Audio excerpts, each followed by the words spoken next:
The Red Cross stands ready to help you. Now they need your help.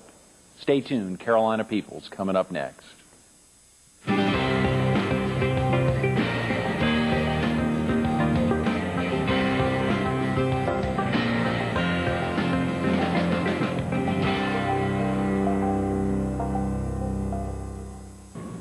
Good morning. Welcome to Carolina People. This morning we're at the Fox 43 studio.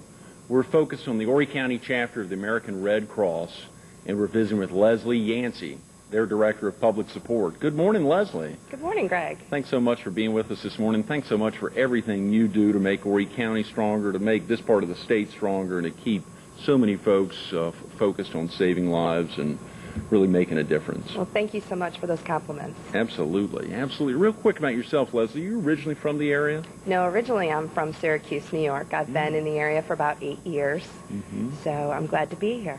What brought you to the area? What attracted you to the area? As a child, we grew up, growing up, we vacationed here every year, so, and it was one of those places that I knew when I was older I would move down here, and so I did. That's a great feeling. Do you have family with you here in the area? My father lives down here, and my sister and my grandmother, so yes, I'm very fortunate to have family here as well. What were you doing immediately prior to coming on with the Red Cross, Leslie? I was a public relations manager for a 73-year-old nonprofit organization based out of Asheville. It was the Southern Highland Craft Guild, and they did a lot of wonderful work for their community.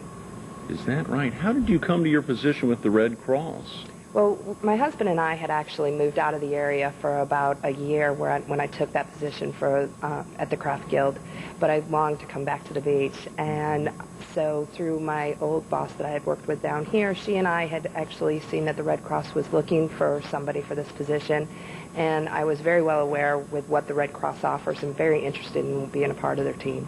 And when did you join on as the Director of Public Support? In January of this past year. Okay, great. So you've been on 7 or 8 months now. Right. And really had an opportunity to see all the impact that Red Cross makes. What impressed you the most about the organization as you became familiar with their services? Well, Greg, just like anyone else, I knew of disaster services and blood services, but the programs the Red Cross offers are so much more in-depth than that. We do youth services, information and referral, Holocaust tracing. I mean, the services are just so extensive, and I was very impressed with that. When you think about those aspects, how many of those, for instance, come into play on a daily basis, Leslie? On a daily basis, it can be, it's hard to give a number because things are so much different. I can tell you, for normal fire families, in an average year, we only see 95 to 110 fire families. This year, we saw over 140. So you can see how the numbers increase, and it's very hard. With the Iraqi war, for example, we do emergency messaging and communications for the military. In an average year, an average month, we'd see 5 to 10 calls a month. Well, when the war was going on, we would maybe see, that amount of calls a day. So it's very hard to pinpoint exactly how many people we're affecting on a daily basis, but the numbers are very staggering.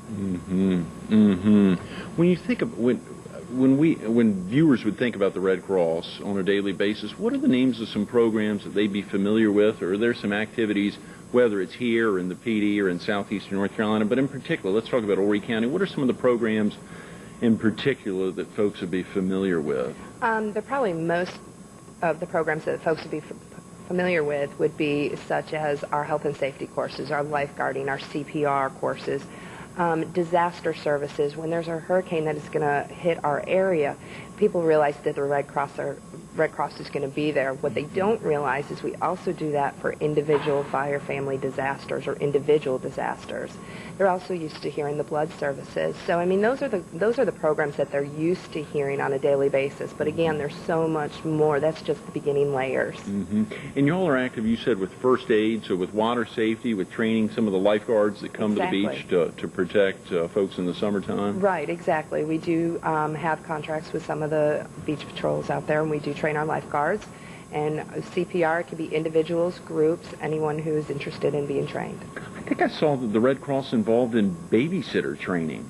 We do. We have a great program that allows 11 to 15-year-olds the opportunity to have the knowledge and the training for babysitting, and that includes knowing how to talk with the parents, stranger danger, what to do if a child is choking or burned or hurt on the job while they're babysitting. So we give those 11 to 15-year-olds that certification to make them qualified to babysit. That's exciting. It is. It really is. It makes somebody who has a child like myself be more comfortable with a babysitter coming into the household. Mm-hmm.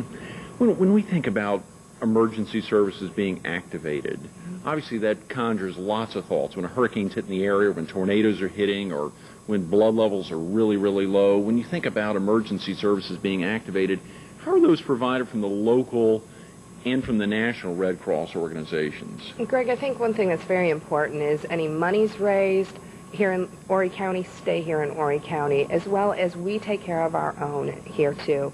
We have a disaster action team that we do have a program put in place if there is a disaster that happens. Individual fire families, for example, what we do is we make sure that if they're affected by a fire, we make sure they have a hotel 3 to 5 days, that they have the food vouchers and clothing vouchers, the basic necessities of life. And same with hurricanes. We still are responsible here to raise the first. For example, I'll use Hurricane Floyd as an example. It was a $1.3 million operation. We were still responsible for the first $300,000 here in Horry County, and then National stepped in.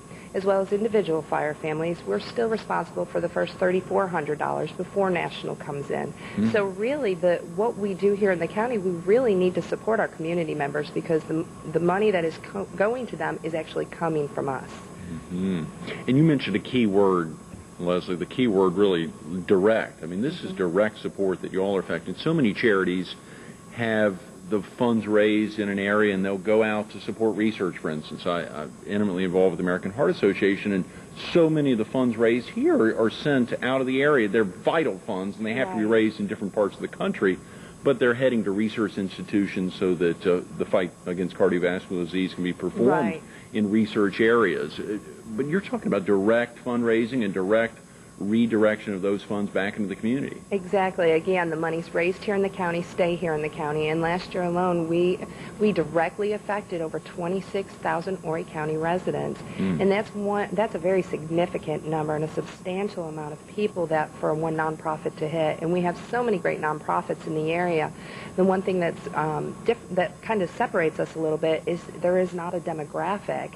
Anyone can come to our chapter and utilize our services, whether it's information and referral or whether it's CPR and lifeguarding or first aid courses, or if you need the assistance being that you're affected directly by disaster. Mm-hmm. And speaking of that, directed affected by disaster, what are some of the ways, I know you mentioned a couple, but are some of the ways in which the Horry County chapter provides disaster relief to a family in our community? Again, we put that family up in a hotel for 3 to 5 days. Right.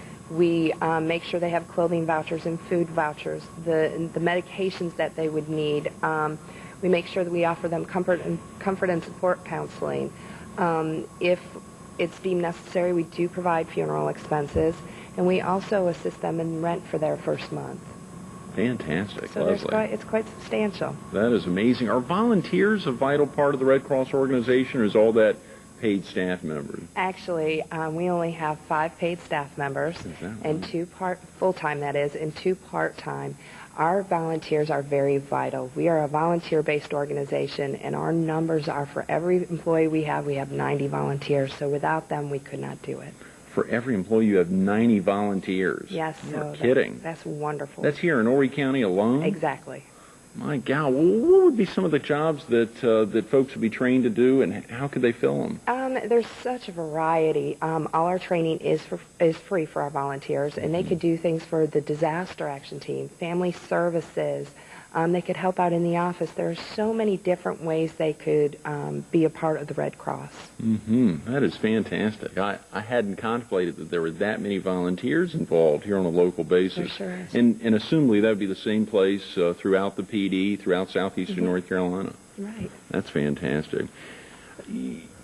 Somebody talked about recently, when you think about the Red Cross, there were some activities post 9/11 that there were some activities going on within the Red Cross that concerned some folks. Those questions have been out in the forefront. They've more or less been put to bed. What were some of those issues, and how have those been handled? Well, first I'd like to tell you we did receive their Charity Watchdog report, and out of the national nonprofits, we did receive a 4-star rating. And through the Better Business Bureau, it is shown that we have met all standards. But just to let you know, on the 9/11 issue, a lot of people still are not familiar with what has happened. Senator Mitchell was appointed as the independent overseer of the 9/11 Liberty Trust Fund. And he has given us our report, and he has given us wonderful commendations for it. Out of the over $1 billion that was raised, $796 million went to the families, went to the 55,000 families that had been directly affected by the disaster. An additional $99 million went to who I'd like to say are the heroes for the day, or for the time. They went to the people that helped take care of them, helped feed them, etc. And the balance of the money that is in that disaster relief fund is for long-term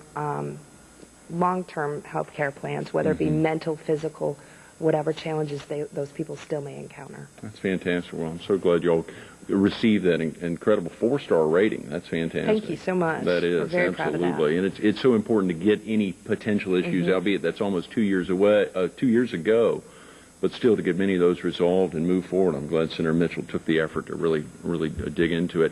I thought the Red Cross was a government agency, isn't it? We are Congress mandated to provide disaster services and AFES, which is Armed Forces Emergency Services. We receive no money from government, but we are Congress mandated. We are the only nonprofit that are Congress mandated to provide these services. When was the Red Cross founded, Leslie?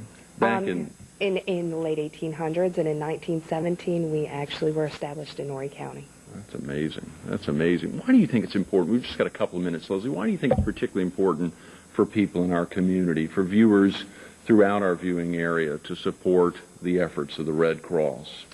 I truly believe it's very important for the community members, because we do provide assistance to our community members. There will be a time that they will either be affected or they will know somebody affected. One thing you have to remember as well, Greg, is that we do provide sheltering during hurricane relief operations as well. So, I mean, if you're not directly affected, you probably will know somebody who is. It was incredible this morning going through all the facts associated with the Red Cross, even going through the facts associated with blood donation, and to think about all the folks that are affected by that.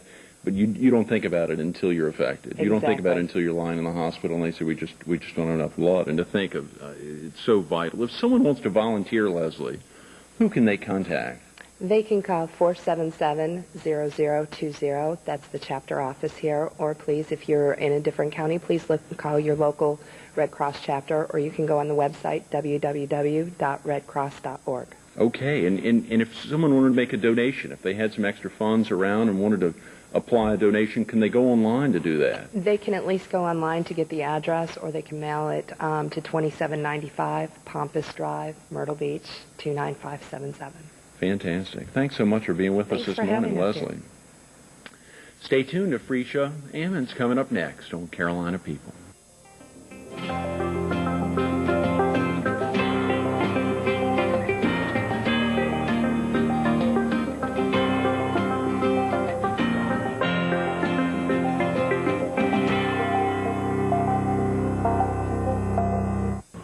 Good morning. Welcome back to Carolina People. This morning we're at the Fox 43 studio. We're focused on blood donation. We're visiting with Frecia Ammons, the donor recruitment representative for the American Red Cross South Carolina Blood Services region. Good morning, Frecia. Good morning. Thanks so much for coming in. It was amazing hearing Leslie talk about so much of an impact that the Red Cross has, not only here in Horry County, but throughout the country. It's amazing. And throughout the world.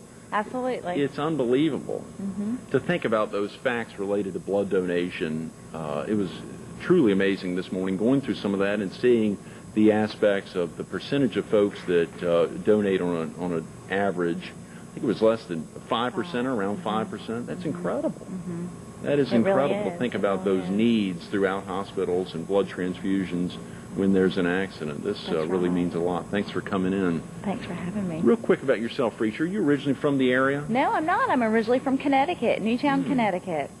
What brought you to the area? Well, my grandparents lived in Johnsonville, South Carolina, and my grandfather retired, and they sort of finagled me to move down here. They made a little deal with me. They would buy me a car if I moved down here and stayed in their house while they traveled cross country. So I fell for it, came, and here I am. That's fantastic. What had you been doing prior to your move to the area? Well, I was in college, and then I transferred and finished school at Coastal Carolina College when it was still that. And you were living over in Johnsonville, commuting into Coastal. Oh, I was. That's amazing. Traffic wasn't quite as bad then, but still a little heavy at times. Right. What was that like leaving Connecticut to move down to Johnsonville? Well, it was fun. It was exciting because I was young and I was adventurous, and and Coastal was close to the beach. So and you think you know everything when you're young. Oh yeah. So I moved. We do. Come on. I mean, you think you know everything. We do. Yeah. So I moved down here and I stayed. I finished school. I got a job at Brook Green Gardens in Merle's Inlet. And then from there, I took this position 5 years ago. Is that right? With the Red Cross, and I have been with them since. So you finished college and went to Brook Green, and you were at Brook Green for a few years. That's fantastic. What were you doing at Brook Green? I was actually their manager of membership. Is that right? Great. Well, that's what I finished at. Yeah. It was a great place. Absolutely. What prompted the move to the Red Cross? Somebody told me about the position, and I was like, oh no, I'm really happy with what I'm doing. And my friend just sort of kept bugging me. Oh no, this is you. You would love this.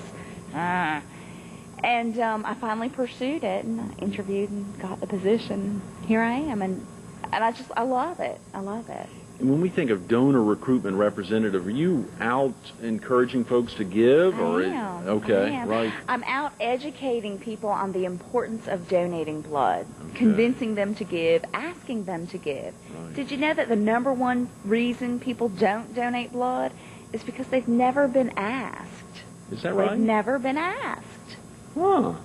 That's amazing. I wouldn't have thought of that. Yeah. I thought it'd be because they're fearful of picking up things. And they are of that too. Yeah. But the number one reason is because they've never been asked. How about that fear? Well, now, hopefully you're going to make that effort today, and I know you do it on a daily basis. But what about some of the fears associated with, like West Nile virus or SARS, or some of the things associated with just going into a location? Well, when donors present to donate blood, we screen for those things. We have several papers that they have to read before they actually donate, and we have several questions that are asked and that they have to answer before they're eligible to donate. One of them is about SARS, where they've traveled recently, how they're feeling right now, that sort of thing.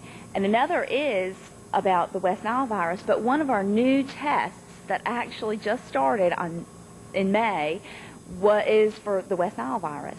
So we are actually testing every unit of blood for the West Nile virus. How exciting. It is. Yeah, I know. Just very important, absolutely important.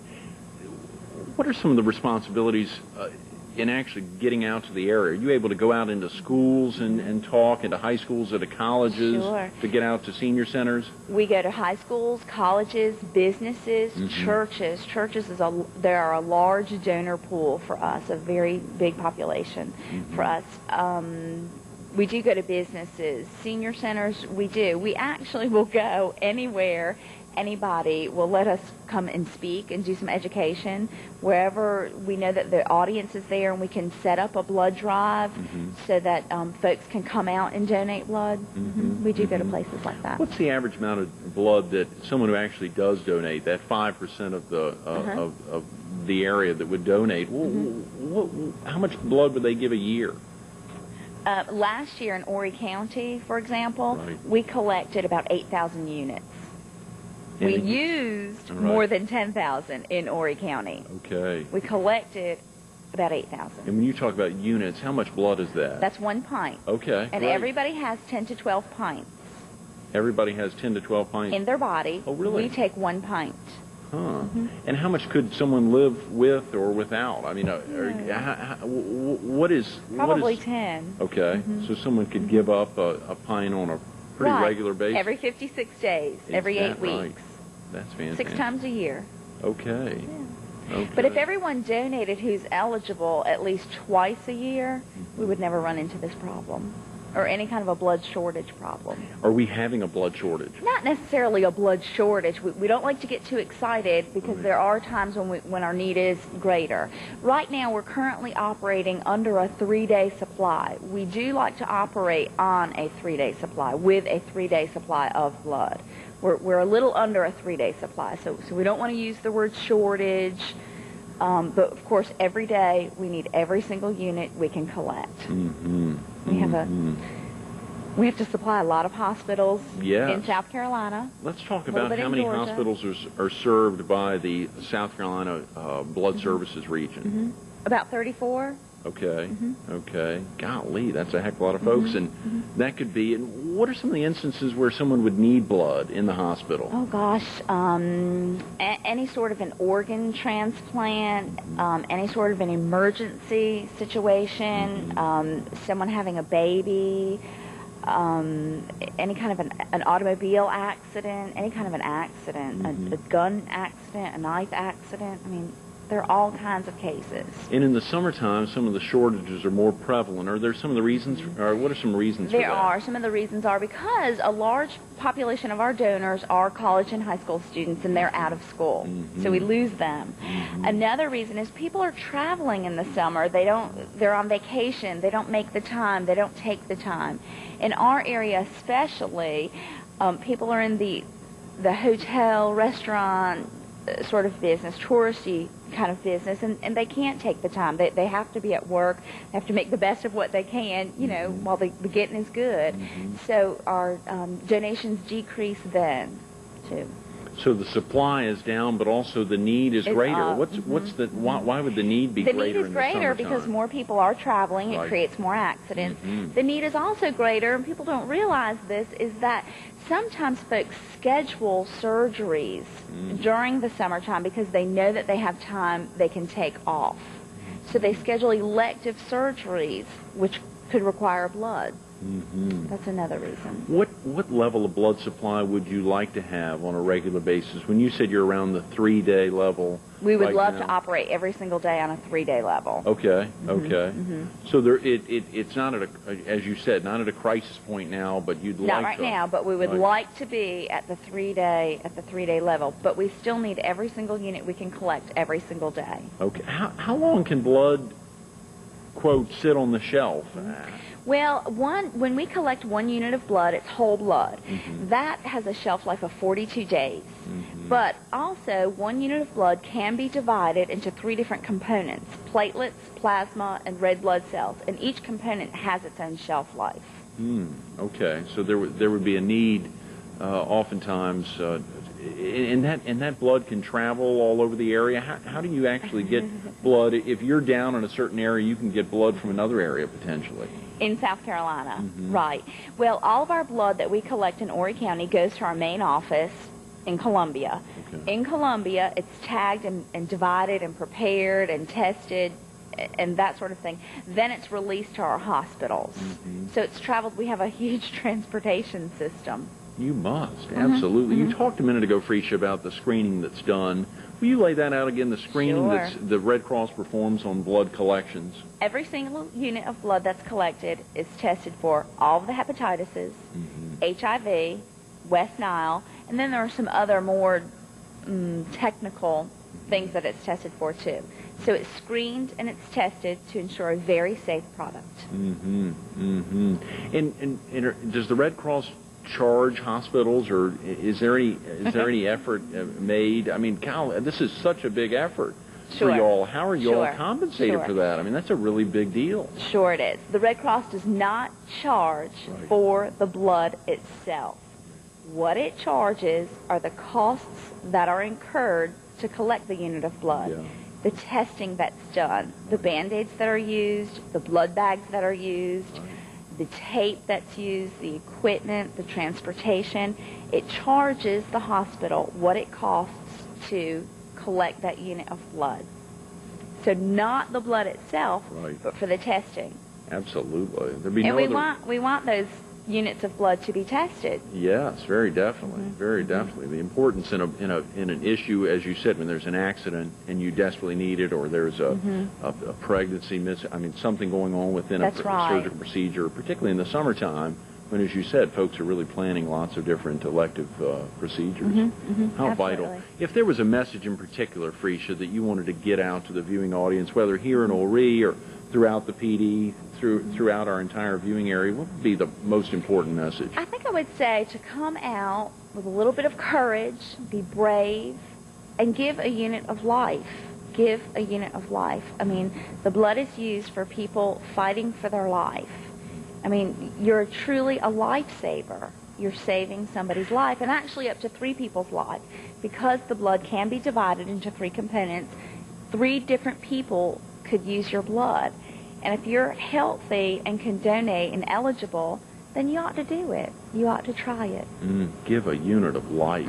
That's fantastic. Lastly, Frecia, I think it's important for folks to know who would be eligible to give blood. You said eligible. Who would be or who could be eligible? You need to be at least 17 years old, weigh at least 110 pounds, be in general good health, and you can only donate blood every 56 days. So if you're a regular blood donor or if you donated 2 weeks ago, you need to wait for 56 days. You can only donate every 56 days. Okay, so approximately every 2 months. Right. Every 8 weeks, right. Every 2 months, be at least 17 years old, at least 110 pounds, and be in generally good health. That's right. We're visiting with Frecia Ammons. You heard her say it. Give a unit of life. Give. Make that effort. Get out. Give blood. Give blood today. Thanks for being with us this morning, Frecia. Absolutely. Thank you. Stay tuned to more Carolina People coming up next.